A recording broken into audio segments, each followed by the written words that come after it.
to imagine against Archie.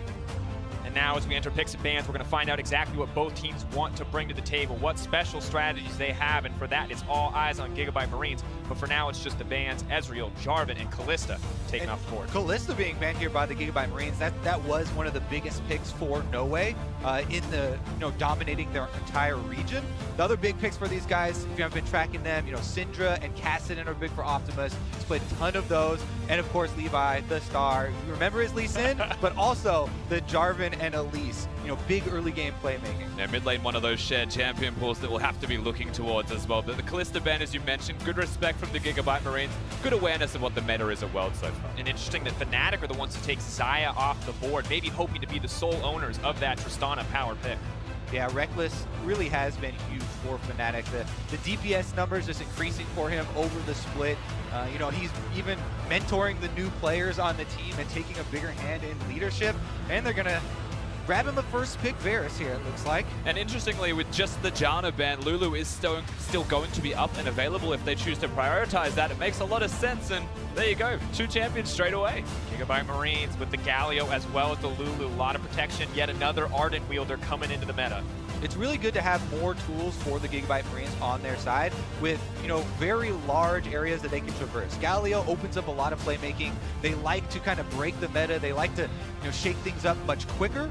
We could even, preface they had some lane swaps. Those could be possibilities early on. So a lot of stuff could get crazy early on with that mobility. And this first pick phase is going so quickly. Karma and Ryze rounded out for Fnatic. Ryze coming in, a huge comfort pick for Caps, something that's been getting more and more popular. But with Fnatic putting priority on the Varus, it's the Tristana that goes over to GIGABYTE Marines. Yeah, Ryze, great champion. When you're up against a tank in the middle lane as well, the Abyssal Mask build that you can go for, not knowing who the jungler is okay in situations like that. So Ryze has cropped up to be a pretty big deal, you'd have to imagine. And I expect to see that continue through Worlds. The Tristana, honestly, they've got a Lulu, they have a Galio, you're expecting something like that to be seen. Definitely a lot of expected stuff coming out so far, but guys, what we have not seen yet are jungle pickups, so I'm still extremely curious because more jungle bans are coming through. Jarvan was already one of the big ones we kind of expected. Sejuani, now the tanks are really getting filtered out. Rek'Sai as well. So we're definitely going to see if Levi does have, a counter pick in the jungle. They might even save that one for much later. Last game we talked about Khan versus the meta, but what about Levi versus the meta? What's he going to bring out? And what's Brox going to bring out? Because Gragas, the ultimate comfort pick for Broxah right now, taken off the board. Yeah, and actually for Levi, while we're talking about the jungle role, for him as a pick, I'm expecting something like the Kha'Zix or Elise, just because that early game pressure is one of the big things you might see from him. With a Galio to protect him as well, Kha'Zix does make a decent amount of sense. And that's one of the things. We talked a little bit about Archie in the top lane now. This is a guy who's played 4 different roles competitively over his extremely long career. Yeah, just 3 in one entire split. But he... Oh, that. He's okay. There you go. You're going to throw your jungle predictions under the bus. But Archie, though, he's a guy that we talked about. And, he could lose lane. And he probably is kind of expecting to lose lane and not really care about that and trying to make more plays around the map and skirmish more. So he might try and combine with a Nocturne here. And this Galio could be a top lane Galio, even though nowadays we really do assume that it's mid, as that's probably the better role for it, and you get a lot more leeway out of that early on. But here we go. Now we can focus on the Nocturne. Ooh, all right. And at least to balance it out, Broxah committing himself to an early game play style, not always his strength, and going up against a legend like Levi has to be nerve-wracking. But Zoaz, debating between tanks right now, what does he want to bring to the table? I wouldn't be surprised to see the Maokai here, but if I'm GIGABYTE Marines looking at that, Cho'Gath is still a champion that we could lock in for ourselves. If we want to tank in the top lane, still the Galio can flex between them, and someone that does damage as an extra tank on top of that. It's always a possibility, but I'm still aligned with you saying that perhaps the Galio is going top. And this kind of theme of mobility that we've been talking about for GIGABYTE Marines, Nocturne has a very long gap closer with the ultimate, and he also can create chaos. This is something that they would like to do with these skirmishes. You turn off the lights, you can maybe separate people, get a little bit more panic coming from the enemies that don't quite know where all of the it's called paranoia, Kobe. Exactly. Got to be ready for it. And the Kassadin now coming in as well. We talked about this being a comfort pick for Optimus. So when you look at what GIGABYTE Marines are bringing to the table, it feels like they got everything they wanted stylistically.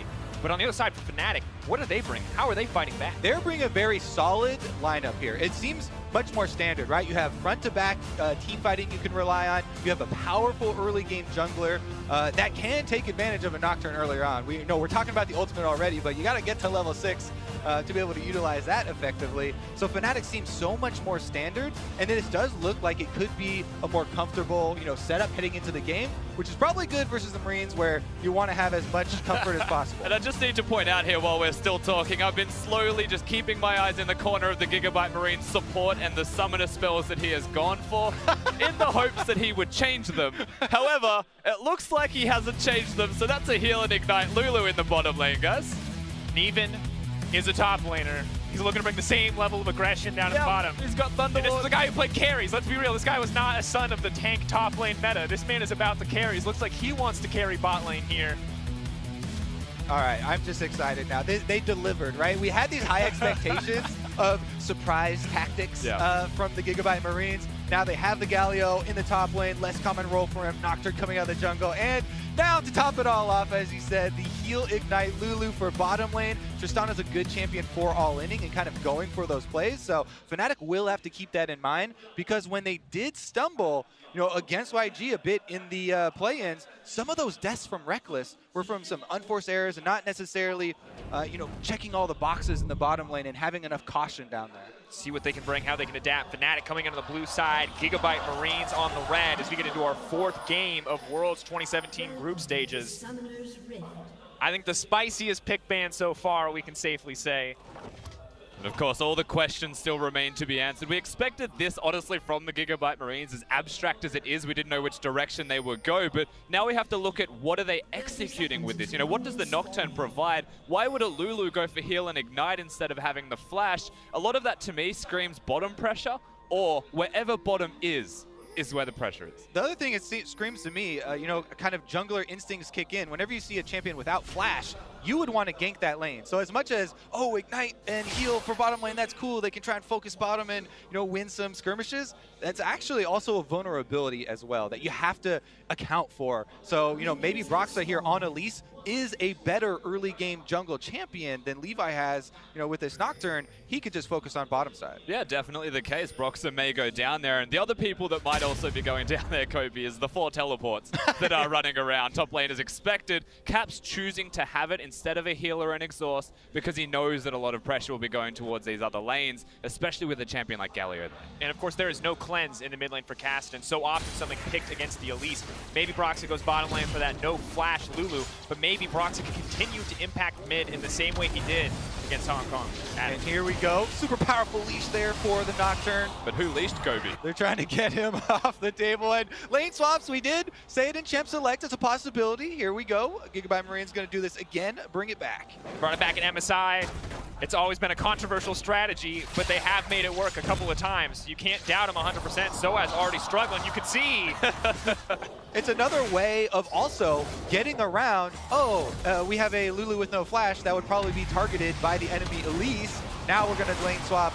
That's not going to take into account a lot of Elise's strengths there in the early game and kind of dissuade them from going for that. And now we're looking at a duo jungle, top laner and jungler working together to bring it back down to the bottom side of the map. This is kicking it old school in a way, right? Knowing the Galio can't lane successfully, so they jungle together as you would expect. A big thing that we may see coming out of the Tristana and the Lulu is, okay, the level 1's a bit weak, level 2's a big power spike, so at any moment they could group up, they could go back to the bottom lane. But speaking of grouping up and going to the bottom lane, it's a level 4 Levi. Yeah, every little bit of experience they squeezed out of the jungle there. Every single last hit did go over to Levi, and Archie here finally getting one in lane. But Fnatic still focusing on that bottom side. Broxah's here, Caps is on the way. Even though there are wards, it's going to be a party. Oh, Levi, Archie holding on, TP coming in, Coon going to go wide. Broxah still pushing forward.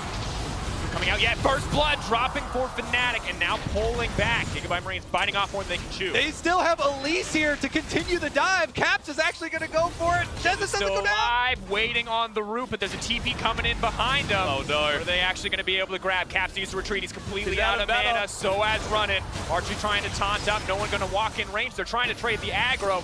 It's an absolute mess here on the bottom side. Remember that this mess is all due to 2 members topside for GIGABYTE Marines trying to take down the top turret as well. During this chase through the secondary turrets here, it's so early in the game though, you have to remember there's still reductions to champion damage. We rarely ever get to even bring this up because people are not on towers that much, but Tristana and Lulu trying to work their way through it. And if you want a duo to be pushing a top lane out of turret, even if it does get damage reduction, it's a Tristana and a Lulu, frankly. They are just so good at it. The wave clear in particular is where they excel. So they will spend most of their time hitting that structure as we get to watch one of the more awkward level 1 dives. All right, so they try to target the level 1 Galio, which is a good choice, but Broxah does miss the cocoon there to start it all off. Then he doesn't actually have the tower aggro, so a little bit of awkward juggling there by Fnatic, and Jesus ends up having to flash forward there to try and not die to the turrets.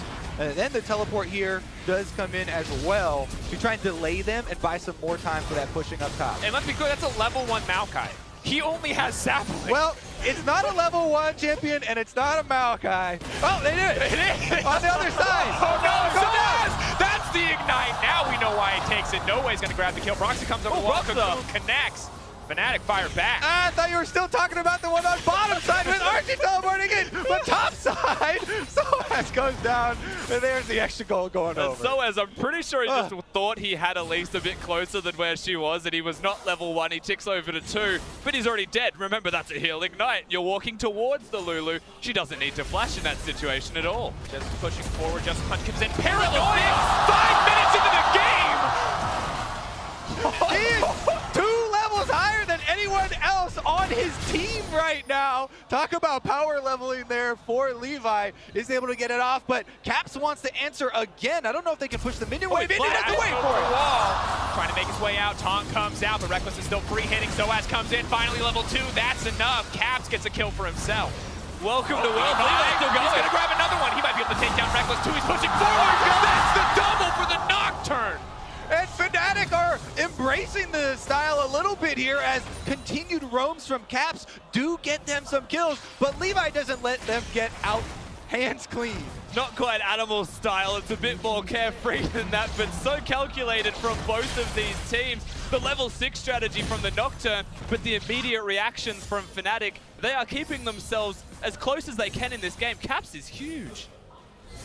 Yeah, but so is the Nocturne. We talked about unpredictable strategies. GIGABYTE Marines are delivering thus far. And one of the things about Nocturne that people always criticize when you think of bringing him up to competitive play is that's a very binary champion, right? You are all in, you're just this death missile, and you try and go forward and kill your target. If this is the one that you're power leveling, and this is the one you're getting so far ahead, then you're definitely going to be able to kill your target. And early on in the game, you don't really have to worry about people, being separated like that. Well, they're mid lane. Cap's going to get locked up. Optimus level 6 means he can chase down for free, but might not even need to. Rip walk forward, trying to find it. Flash from the auto will shut it down. And brilliant tanking from Archie as well to ensure the kill is secure. Caps dies. That was a 3-0 member, so it's even a shutdown for the GIGABYTE Marine. Remember, this is why we kept highlighting mobility in Champion Select for this team. And remember, Optimus, the Kassadin, one of the biggest picks for him, one of his 2 most picked champions this entire year, and now he's the one getting kills. This is more scary for the late game, because Nocturne is one thing,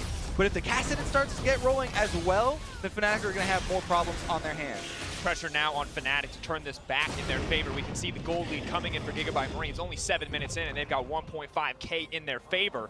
And they have to respect the potential here for this Nocturne to come out of anywhere. Oh no, that's 3 levels. He's lucky. Okay, we're waiting for Nocturne's ultimate, so we have to take a second to appreciate the fact that he's level 7, still the highest on the Rift. The reason he got 7 was because of the assistance from Galio so early, and now he's power leveled his entire farm, his entire jungle through 2 waves to get that experience level to 6. We have to just quickly appreciate that fact before he gets his ultimate up again. I've no doubt we'll look for a target.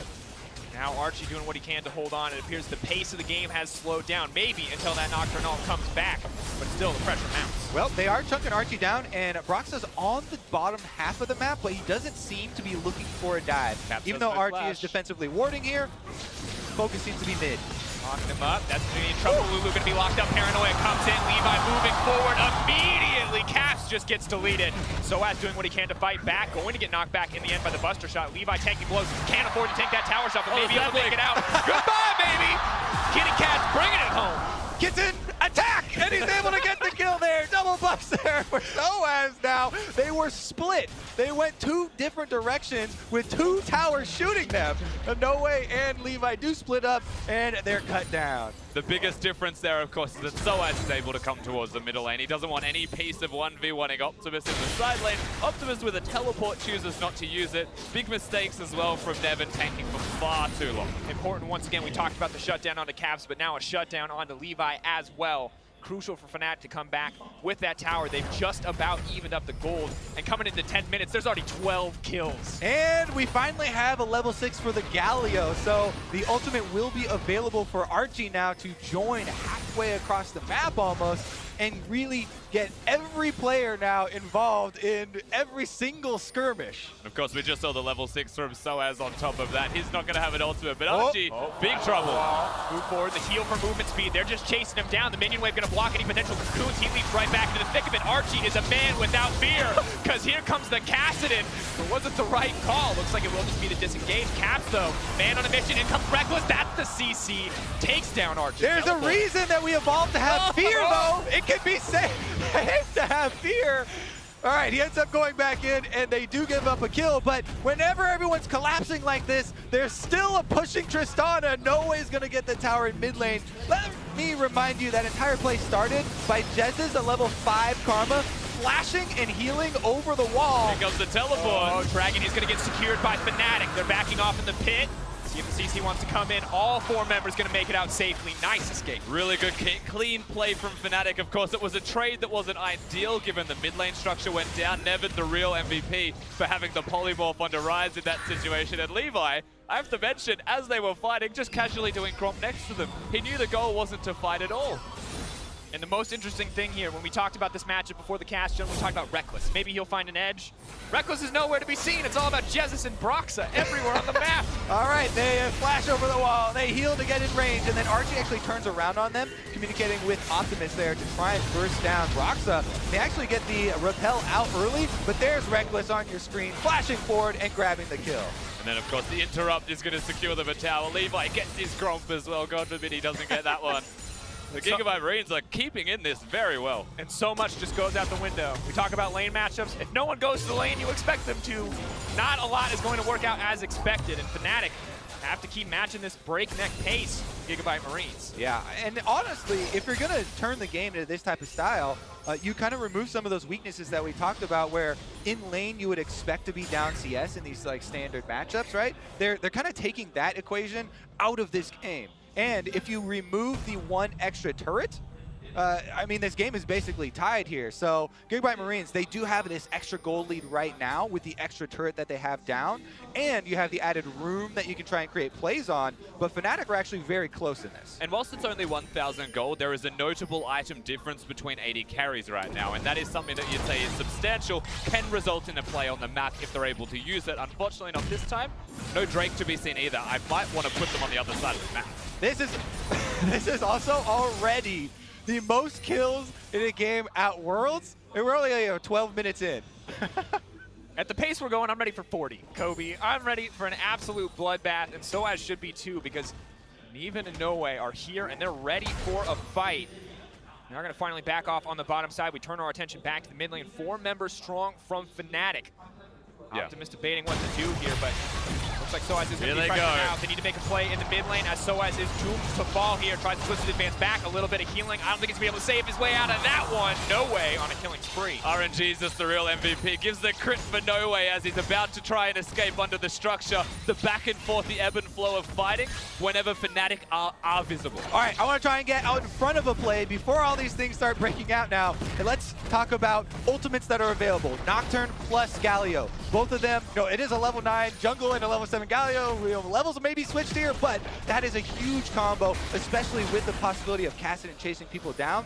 Now GIGABYTE Marines, with all the outer turrets down and all this extra territory to work with, they can turn this into much bigger and more coordinated fights than just the small skirmishes. Optimus pushing in, not going to give away that Rip Tail for free. Looking to chase down Broxa, but in the middle of 3, in comes the Galio. Optimus out to safety. Oh, no! No! Rift Herald taking it away.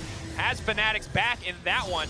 Now the Realm War forward. Archie going to look for the taunt, only going to connect on 2. He should be taken down as well. Reckless going to grab that kill. Did we say coordinated? Just kidding. Optimus is going to go try and take on all challengers there. And he does not quite get out of swipe range from Shelly. Meanwhile, though, every time there is a fight on the other side, they're pushing turrets. Here comes the paranoia. In comes Levi, and down goes Soaz. Even No Way surviving. So right now they're playing the turret game. They're sieging. That was a very long Rift Herald to try and secure just because of Optimus throwing himself at them. You've got the Galio ultimate, the Nocturne combo, yes, but unfortunately the teleports weren't there and they were just trying to react. Thinking about it though, just theoretically, a Rift Herald could get you many gains in a game where it's so spread out and so many fights are breaking out across the map. This may be one of those times where we see multiple turrets taken by a Rift Herald. It's definitely going to be up to Fnatic to be able to try and use that effectively. Yeah. But Levi here is probably the most effective guy in the entire game so far. Now looking for the 1v1 with Caps, does manage to spell shield. Fear comes out, red buff is ticking. Caps running for his life, but Levi should be able to burn this down. Duskbringer burning him out. He does so much damage. That's the blue buff now for Levi. I thought he was out of mana, but he gets that back. And now he's 2 levels above anyone in the entire game. Double buff Nocturne, ready to roll. Guys, when we talk about teams playing around their carries, this is not exactly what I had in mind. Level 6 at 5 minutes, level 11 at 15. Levi is playing it out of his mind, and his team are setting him up for success. You can tell it's been a pre-planned strategy as well. They work very hard around Levi. All of this preparation leading into Worlds, and this is one of their many strategies.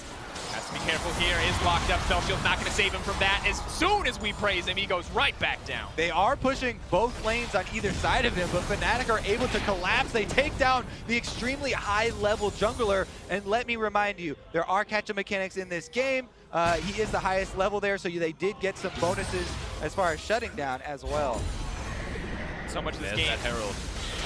Not quite what we expected, but we'll see. We talked about Herald potentially being a giant boon for Fnatic, a huge advantage. This looks like it could be its first turret taken down, but can they get any more off the back of this? Looks like they're going to play this one calmly. Everyone was there from the GIGABYTE Marines. The jungler just comes back up as well, so Levi would be around if they committed to a second structure. I like the reservations from Fnatic this time. Take the free turret, take every free turret you can, even topside, because Fnatic are all recalling, no one knows that from the Marines. Caps is able to freely push. Yep, they are able to get, looks like it'll be 2 here if he's able to finish. But, however, GIGABYTE Marines are pushing mid and bottom right now. Plus, there is a Mountain Drake available, which they could retreat to. So, looks like they're still going to get 1-for-1. If Soaz doesn't get them all. Soaz is trying to start the fight off. Paranoia is available and used immediately, but it looks like Archie is the one who's going to get taken down. Winter War not going to have an effect. It will be the trade back as Levi just rips through Soaz. A big trade in the end, but it was just the trade. The turret still went down, but that was a reactionary turret. GIGABYTE Marines still in the back foot. Yeah, funniest thing here, pings go down from both teams. They both want to push. GIGABYTE Marines ping bottom there to try and force on that inhibitor turret, and Fnatic had previously pinged in the mid lane, but they're trying to answer now. Realm War, Optimus trying to slow down with the Force Pulse. Brock moving forward, level 10 has the red buff, slowed up. Fnatic can't push any more forward though. Optimus, easy escape. The GIGABYTE Marines are just keeping up pressure in at least 2 lanes plus jungle at almost all times right now. So even when Fnatic collapse and they get some extra kills and they win a skirmish, they aren't able to pressure afterwards. And I'm really enjoying this strategy for them because you can see it was designed from level 1. The fact that they have a Kassadin right now as well, they can go towards the Lichbane, eventually can split push, gives them that something extra. And when all of these turrets are already gone, if they get any edge on the map, suddenly the inhibitor dies, everything continues. We get to watch once again as Soaz goes in. So he's able to get off the ultimate here, snares multiple people, nice knockback as well. But with this Nocturne ultimate, they're able to answer back anyway. Optimus on that catch that you talked about, providing a bunch of extra burst damage in combination with Nocturne to take down the front line. And we can see in the meantime, in live time, it will be the Mountain Drake going down, a boom for GIGABYTE Marines if they want to try to force that Baron. And we're getting close to that time. It's still only 18 minutes. But you have to feel like that is the objective that could very well break open this game. But at this rate, who really knows? We could see a 5v5 at any moment. I mean, interestingly, the map is already open. So for what it's worth, the next big fight around the objective, if it's the Baron, which you would expect it to be if you're Fnatic, is going to be a hotly contested area. However, the GIGABYTE Marines, because they're focusing so hard on pushing, you're seeing that strategy in play. They may not want to go down there. They may force Fnatic to go to it. And another benefit of this constant pushing from the GIGABYTE Marines and this pressure they're putting out, they're taking over the ward game as they do it. They control so much territory on this map that it becomes difficult for Fnatic to really reset up, some safe territory for themselves. Currently, those 2 control wards Fnatic have up on their blue quadrant of the jungle are lighting up the pathway towards the Baron. They desperately need to keep this quadrant of the jungle in their control so they don't lose out. It could even, with the pace of this game, you're talking about the 20-minute Baron coming up, they could go down at 21-30. Once again, we talk about fear, we talk about the knock from the cast, and the potential at any moment for someone to come out of a bush and one-shot you in this game. The dust play, now the paranoia. Oh, the Zhonya's. Zhonya's play, though, paired perfectly. Cap's going to make out to safety. Yeah, the Paladin play there. Bubble Hearth there gets Caps out. And on the bottom side, Tristana going to do a similar jump away. But Jesus goes in. Out comes the Galio. Ultimate. We'll see how many knockups he's going to get. Just one. Now trying to find the taunt onto Reckless, but a nice sidestep comes through. Even wants to make it a safety. Archie pushing forward. Optimus is in the middle of the team. That's a fed cast, and now Reckless is in trouble. No way, has no fear. And Justice is going to get dropped down. He's looking for a thorn. He flashes forward. That's going to be the shutdown and the triple. 3 big kills, and they are still pushing on the bottom side of the rift. And all of them onto No Way there. The 5-kill Tristana taking down the inhibitor turret. TP coming in, GIGABYTE Marines doubling down. They got an advantage and they want to push it home. Fnatic on the back foot. Vietnam coming up big on the world stage. And that's incredible as a reactionary play. Once again, the GIGABYTE Marines through vision control, through their ability to rotate and coordinate as a team, you're starting to see that come to fruition. And they just have no hesitation when collapsing. Even if a member goes down in these fights, they still go for the re-engage. They still say, we're going to get kills back afterwards. This is why, again, we highlight so often with these guys, mobility from Champion Select. Here comes the Galio ultimate. Here comes from mid lane. Cassin is teleporting in as well. They immediately turn this around. Even though Lulu, with no flash, was caught out, they're able to turn it around so quickly and work through the tank line. Yeah, Soaz, not really a big threat with his just Spirit Visage against an AD carry, even though both top laners are behind. Galio's utility with damage reduction and being able to provide it comes up tops. Yeah, No Way here. We have to highlight this guy for the GIGABYTE Marines. When he was added to the team, they absolutely dominated the entire region so well. And he was highly sought after for quite a long time by the team. See what they can do now, though, because Optimus is on a control ward in mid lane, and it looks like he's got some fancy ideas. Nocturne Ultimate is available, remember. Have to be safe. Karma can maybe save one person, but even the shielding might not be enough in the face of so many strong members with so much mobility. All right, so now we have to take a look at this from Fnatic's point of view, because this is the difficult part, right? We're seeing the whole map, and we're seeing GIGABYTE Marines kind of overwhelm everything, but it's Fnatic that need to come up with a stabilizing game plan. Yeah. They have the more stable team comp that they can try and set up. And let's be clear here, when we talk about Fnatic, if anyone was going to be able to take down an unconventional, hyper-aggressive style, we thought it would be the European representative who played this style for the first half of their split, who found success in this style, but now they look lost in the face of GIGABYTE Marines. We have to wonder, where is this play going to come from? Who is going to step up on Fnatic? And that's the thing, they've revolutionized what that style looks like. Fnatic can never be prepared for how they played out the 1 to 6 stage for a Nocturne and how early he ticks over to 6 in ganks. That's a very hard thing to get used to, but that's continued through the rest of the game. And you're right, ultimately, Fnatic, they need to try and find a way to slow this game down, but to slow it down against the team that's constantly pressuring you is really hard. Gonna have to be now. Make or break on this Baron. 4,000 health. Pushing in, dropping lower, paranoia, blocking vision into the pit. They can't even see it happen. The Icon gonna let him know it came through, but Caps is just gonna get burned through immediately.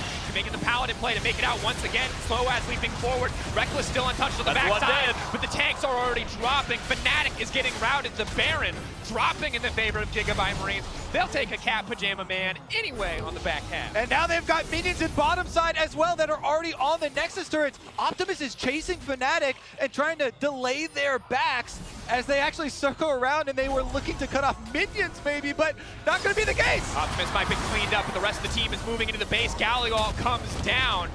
Maybe he can stop the backs as well. No Way is pushing to the base. He's looking to end the game right now. If he can stop the teleports, it's over. TP goes through. Doesn't look like it's going to get canceled. It's Caps versus the world at the moment. The rest of Fnatic caught in a fight. No Way versus Caps. One battle to decide the game, but Broxa is here for backup, and GIGABYTE Marines are going to have to bare their teeth and wait for a few more minutes. Meanwhile, if you look at the mini-map there, they were still... Oh, no way, no fear! Moving in, Caps! Ooh, gets taken back. Maokai pushing in, Broxa going to get tucked down as well. There's not enough damage to kill the Tristana. No way is legendary! But still, GIGABYTE Marines, they're not quite strong enough to end the game. So as though just feeding fuel into the fire. Reckless is here with the double drops. That's the triple. He's looking for the quadra. Reckless gets cut down as well. Penta could come out. No way is hungry for it. The team is there. That's it.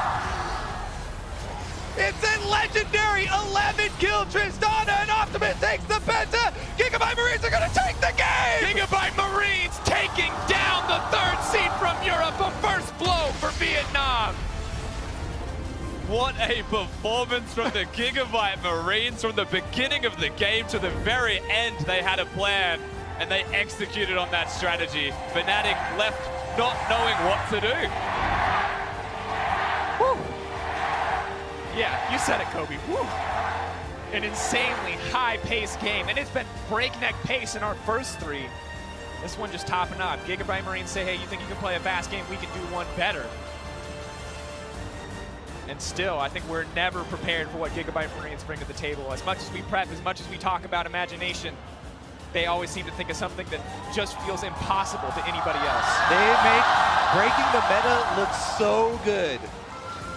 And almost so easy at the same time. There were some hiccups, but ultimately the strategy was sound. And we came into this game and we were like, is it an upset if the GIGABYTE Marines can beat Fnatic? I'm not sure it is an upset in the end, and it might be an upset that Fnatic lost. I can guarantee European fans are upset, Rusty. That's about all I can guarantee at this stage. But for the GPL, for Vietnam, a fantastic first victory and well-earned. Insane playmaking, and even after the crazy stages in the early game left, even when they said no to a laning phase and took us straight into fights, they kept it up. They kept the pace going. They kept pushing Fnatic to try to respond, and Fnatic got a few strikes back, but GIGABYTE Marines felt like they're always one step ahead. This is the exact type of game why GIGABYTE Marines have so many fans worldwide, and why teams are so scared of them in best-of-1 scenarios. Yeah, they were able to revolutionize almost in just one game. Definitely the case. Well, for more on how GIGABYTE Marines took that game, let's get some thoughts from our analysts. Thank you very much. Guys, you know, hey, GIGABYTE Marines getting their first game victory here in the group stages. How can you not fall in love with this team? This is my favorite game of League of Legends of like ever. This was so good from start to finish. What, lane swap, heal, ignite Lulu, we had the Nocturne jungle. Pretty sure by the end of that game, like Reckless's dad was cheering for GIGABYTE Marines. It was just insane, and honestly, the pace of it, the early pan. We use the word cheese as analysts pretty liberally, right? It could be Ardent Sensor Rush with Relic Shield back when I saw that for the first time. A Freak of Freaks did it early in the season. It looked pretty cheesy, but the type of cheese we're getting to, like premium aged camembert when we're talking about the sort of things we're seeing here. This is just the new meta. Yeah, that's what I have to turn to Frost here, because I thought you had a good point in terms of the style that GIGABYTE plays, where, you know, most people would want to refer to the chaotic style as a team that doesn't understand how to play the game. This is actually chaos that's orchestrated. Refined. They know exactly what they're doing. So normally when casters use the phrase chaos style, it's come a meme. It pretty much means that you don't know what you're doing, that you're just kind of making a bunch of mistakes and stumbling your way through it. No, GAM know exactly. I talked very extensively with their coach. He says, we play standard League of Legends, we're just going to lose. Our players aren't good enough on an international stage. We need to break the standard. We need to force them to interact in situations which they have no idea what's coming at them, and that's where they thrive. And I think the biggest question for me is, how many of these tricks do you have up your sleeve, right? Because this worked against Fnatic, and it was awesome. This was probably the most fun game I've ever seen at Worlds, right? But if this is the only type of cheese or type of strategy that they have, then you can answer that very easily with a couple bans, right? The question becomes, can they have 5, 6, 7, 8 strategies like this to continue through groups? The beautiful thing is about the fundamentals of which they build or spread this Gouda over their cracker. So the thing is this is pretty much the Ziggs composition reimagined. It's not Ziggs though this time, it's Tristana, but the same concept is there. It's about pushing down these towers, creating skirmishes, using the global gold that you get from the towers to then run over in these skirmishes. Right, exactly. Starting off hot with the lane swap, putting Galio next to the Nocturne, and essentially power leveling the jungler to level 6. That's where we saw so much of the advantage come for GIGABYTE Marines in the bot lane as soon as he hits level 6, making work of that ultimate, picking up a double kill. This will be your Acer Predator replay and you for say, this game. And you say as soon, Dash, but as soon was 5 minutes 10. A level 6 at 5 minutes 10 is probably the earliest at Worlds ever. Yeah. That's just an insane mark to hit due to 7 minutes into the game. But he hit 6. You see Galio going in. And when we were in the draft, Azale, we talked about top lane Galio, why not a mid lane Galio? But of course he was just there for wave clear from level 1. Why the heal ignite? It worked very well when they were turret diving, healing to get an extra turret shot and igniting SOAS level 1 after all the carnage. So the fact that the draft, they play to the win conditions of just the most insane draft is why they're so fun to watch. And Yeah, I mean, I think it's so well planned out, right? This is not just, oh, let's pick Nocturne, we'll do heal ignite, we'll see how it goes. This is a well-orchestrated lane swap. This was pre-planning. This was excellent use of actually power leveling your Nocturne, as you were saying, leashing, 5 camps as the Galio, as well as a super leash from the bot lane. Like, this was all pre-planned. This was all very well orchestrated in the early game. Yes, there was some crazy stuff later on and some mistakes, certainly, coming out from both sides. To me, SOAS looks super, super tilted this game, understandably so, but this is awesome. This is fun to see. And again, it's built off those fundamentals. The experience of the camps is so valuable to GIGABYTE Marines. Levi has some incredible farming records. SOFM, kind of the other prodigy that came out of this exact same coach, this exact same region, does a very similar style. Watch how both these junglers manipulate the experience or just power farm through it to find these advantages. And remember, this is the same group with Longzhu, and we said, okay, they play around top side traditionally. Didn't do that here. When we talked about the GIGABYTE Marines, we say they play around Levi. They try to break the meta around their insanely skilled jungler. They did that here again. He got Warrior Enchant off that 5 minute 10 level 6 gank. And he is still a superstar. Their game plan can be emulated. Now, I know that Levi is like the big name, and obviously on the Nocturne, he's who we're looking at, but I do want to give a lot of credit to No Way. Now, Yes. No Way, yes. Let's talk about this guy. This guy is the next big ADC that's coming out of Vietnam from the coach's mouth himself. He says this guy's going to be the next SOFM, and that's impressive when you already have Levi kind of sitting on your roster. So you didn't get to see him quite so flashy in the early game, but he was the guy pushing towers. He was the guy, going for that pentakill. Scumbag Optimus had to deny him there, but he's also kind of the next big spotlight to really shine on GAM. Final thoughts, Azale. I think you also have to really look what this means in the context of the group, right? We heard Ole talk about if you get one win off Longzhu, that could mean getting second in the groups. Well, if you lose once to GIGABYTE, that could mean getting third. Well, very much so. To get our thoughts, or rather his thoughts, on how the game played out, let's hear from the victorious jungler of the GIGABYTE Marines. Thank you very much, guys, and I'm very excited to talk to Levi again, because what a game that was. And Levi, well, we know you're an incredible jungler. We know you're an incredible Lee Sin. We know you're a good Kha'Zix, but Nocturne, talk to me about the strategy. Did you come up with the pick, and what is the most important thing about playing Nocturne in a game like this? Thì chúc mừng em chiến thắng ha. Thì được biết là em rất là nổi tiếng với vị tướng như Lee Sin rồi này nọ kia, nhưng mà chưa bao giờ nghe em đánh Nocturne cả. Thì tại sao em biết Nocturne vậy? Thực sự thì quân bài này là do Archie là người top của đội em đã phát hiện ra vị tướng Nocturne này và đã bảo với mọi người là thử nghiệm nó, và mọi người thấy vị tướng này khá là mạnh nên đã đem vào sử dụng. Yeah, so actually this strategy actually came from Archie. Archie was the one that discovered this, and then we tested it and it worked. Yeah, it did work. You crushed them. And when you talk about the team and having the influence on the meta picks and this and that, but I saw something that wasn't so good in team play. Optimus stole the Penta away from Noe in the game at Worlds. What was the calling like? Was he angry at that, or was it all good because you guys just won the game after? Thì nói một chút về cái combat cuối cùng ha. Combat cuối cùng thì tự nhiên là mấy em tới được Penta cho No Way rồi, nhưng mà Optimus lại nhảy vào cướp mất. Thì em nghĩ sao về điều này? Về tình huống này thì em nghĩ là nếu em có cơ hội thì em cũng sẽ cướp Penta từ No Way. He said if but about this specifically, if I had the chance, I would stole it as well. Well, it's all fun and games there, but in the context of the World Championship, that is one win, a very important win in this group. We remember you guys from MSI as being a super aggressive team with the new picks, and we see that that is still the case. But what has changed about the Marines coming into this tournament? Thì hồi MSI hồi xưa thì team mình biết là cái lối đánh rất là táo bạo, rất là lạ, đúng không? Thì kỳ này có vẻ như là không có gì thay đổi cả, nhưng mà em có nghĩ là GAM hiện tại và GAM hồi đó có khác nhau gì không? Em nghĩ là GAM hiện tại so với GAM hồi MSI thì là một phiên bản nâng cấp lên và hoàn thiện hơn, bởi vì những gì bọn em đã thể hiện thì sẽ làm cho mọi người bất ngờ hơn. Yeah, so I think this current GAM is the upgraded version of the old GAM, and then we will show more surprise for you guys. Well, you guys already got 3 wins at MSI. You could just make it to the quarterfinal if you keep playing like this. Do you think it's an advantage, the fact that you guys play so fearless and so aggressive in this best of one scenario? Em nghĩ là nếu mà em cứ tiếp tục lối đánh táo bạo như vậy thì cái đó có là lợi thế cho em hay không? Em nghĩ bọn em đã chuẩn bị khá là kỹ càng trước khi chuẩn bị cái lối đánh vậy. Bọn em đã trình diễn cho mọi người một lối đánh táo bạo trước mặt mọi người, nhưng mà bọn em nghĩ là an toàn cho bọn em. So you say we prepare a lot of strategy. Even though you guys think this is like reckless, it's like aggressive, I think this is safe for us. This is safe for the GIGABYTE Marines. Well, I can't wait to see what you guys bring. Thank you very much. Super interesting matchup, and we have more action coming up after the break. We'll see who gets clapped in. SKT versus Cloud9 coming up right after this. Oh, do we have new pictures? Wow.